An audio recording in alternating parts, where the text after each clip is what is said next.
My time in NASA ended after 14 years. Most incredible time of my life in many respects. One of the things that you never forget is the view of Earth from the vantage point of space.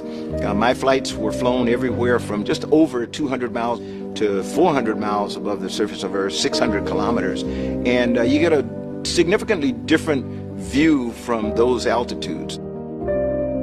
Second flight with the Hubble Space Telescope, when we were at 600 kilometers, you actually saw about half of Earth at a time. And every single time I flew, it was the most breathtaking thing you've ever seen. The planet in all of its beauty and grandeur. You're going 17,500 miles an hour, so you're going around the planet once every 90 minutes. You can distinctly see the thin blue line that separates space from our planet, and you begin to feel somewhat insignificant.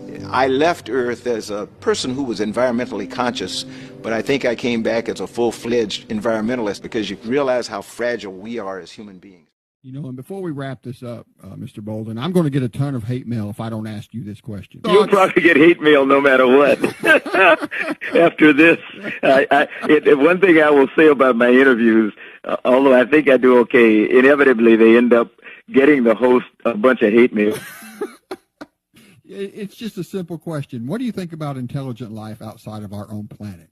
I am a firm believer in the fact that in the belief that there is life elsewhere.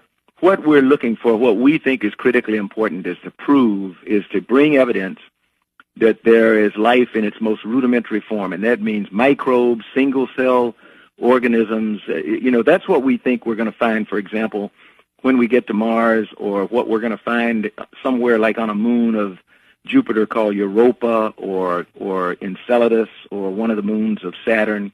I am convinced that there is life elsewhere in our solar system, and that will help us understand the origin of life here on Earth. Every time we send a satellite or a rover or anything to another planet or another member of the solar system family of bodies, we learn more about our own planet Earth.